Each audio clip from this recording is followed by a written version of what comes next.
Carlota Perez, who's a very smart economic historian, has in fact looked at how over history, this kind of demand side, demand pull part of the story has been very important. So she looks at all the different technological revolutions, which I had put up there in the beginning, and sees things like, mass production would not have had the effect that it did have without these demand-side policies, which in that particular period of history occurred through suburbanization.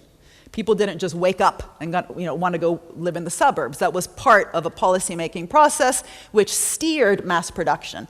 Now, regardless of whether we think, steered it and allowed it to become fully diffused and fully deployed, because there's no point in having these revolutions if they don't have an effect on the economy. And regardless of what one thinks of suburbanization, the big question today is what's the equivalent of suburbanization, the role that it played for mass production in terms of thinking, for example, of the lack of full deployment and diffusion in IT. There's this, joke amongst these two top economists, Solow and Robert Gordon, where they put the indoor toilet here and the internet here, and they say which one, if you had to choose one, to have to still go outside and pee, or to use, to send emails, which one would you want? And their kind of point is actually IT hasn't really had this transformational role in our lives yet, in terms of the full capacity that it could be playing in both in businesses and households. And here the question is, could it be that we haven't had these bold demand-side kind of policies? Could green become a direction for IT to get fully deployed and fully diffused? So green beyond, again, renewable energy.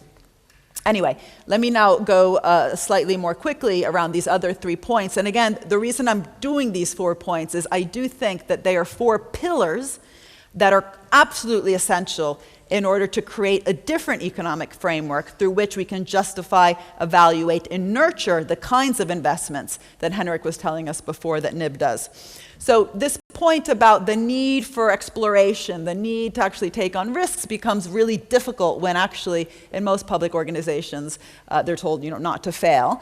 And we shouldn't when I say the word mission-oriented, I literally mean mission. I mean, if you look at the websites of some of these organizations that I've been talking about, and there's many across the world, I've named already some, in the UK, the BBC, NIB would surely be one. I'm sure you have a mission statement that goes beyond fixing market failures. These, creating the organizational capacity and competence to take risks is also tied to how you define yourself.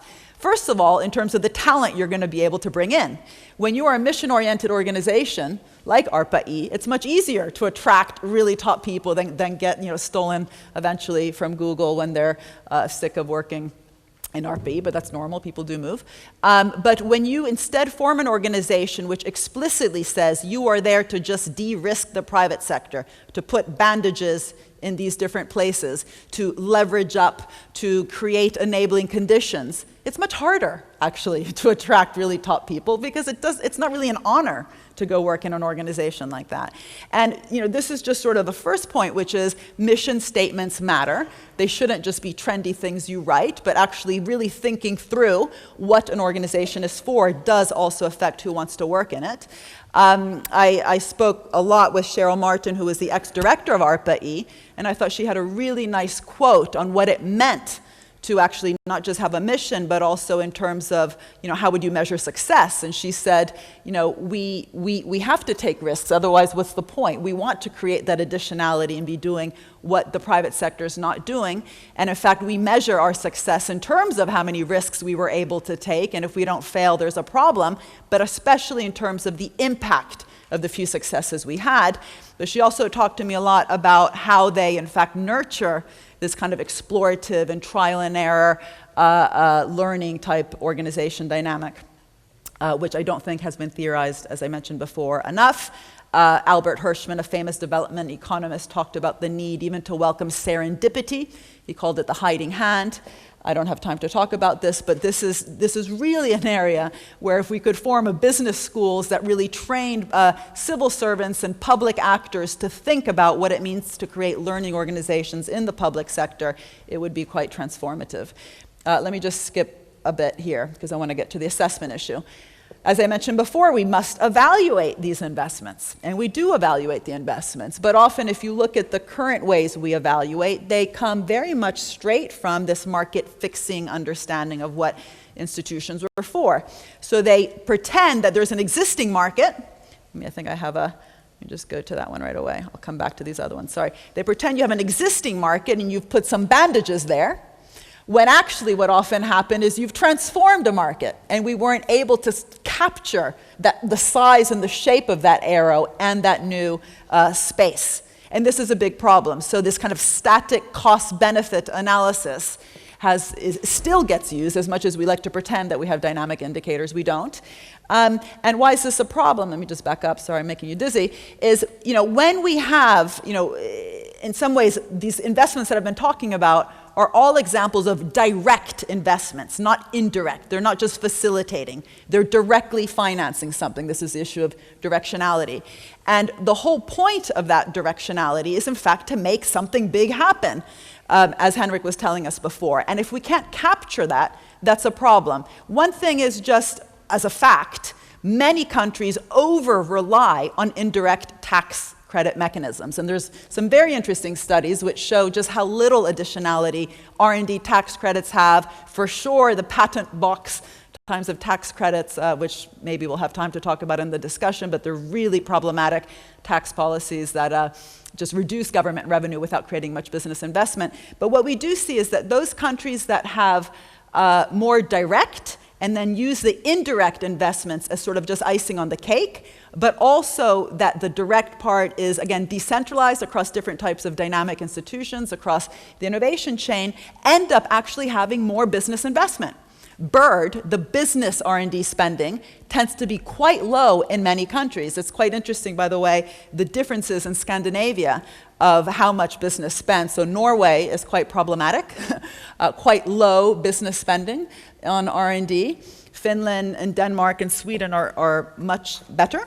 But linking these different achievements in terms of actually getting the private sector to do what it would not have done anyway, to the way it has been, in fact, crowded in through these different types of public programs is extremely important, also so as not to waste public money, because the indirect mechanisms sometimes are even more expensive than the direct ones. This is just a great quote, which I always put in here because I just think it's so wonderful. But Keynes, when I say he wasn't understood, I literally mean it. He had this wonderful letter he wrote to Roosevelt where he said, one of the problems is that we often assume when I, Keynes, say the word animal spirits to talk about business investment, that you have lions and tigers and wolves. Whereas actually, often in the private sector, we have domesticated animals. We have guinea pigs and gerbils and hamsters and pussycats.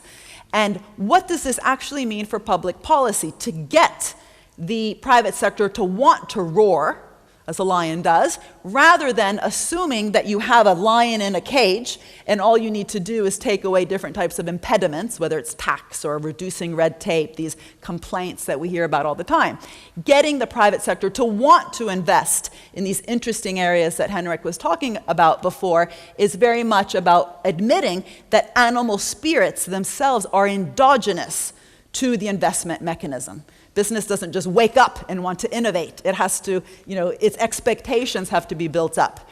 And they have to see that growth possibility, new market or technological possibility. And what I've basically been arguing is that historically, these kinds of opportunities that business sees are highly correlated with interesting types of dynamic public investments which make things happen that would not have happened anyway.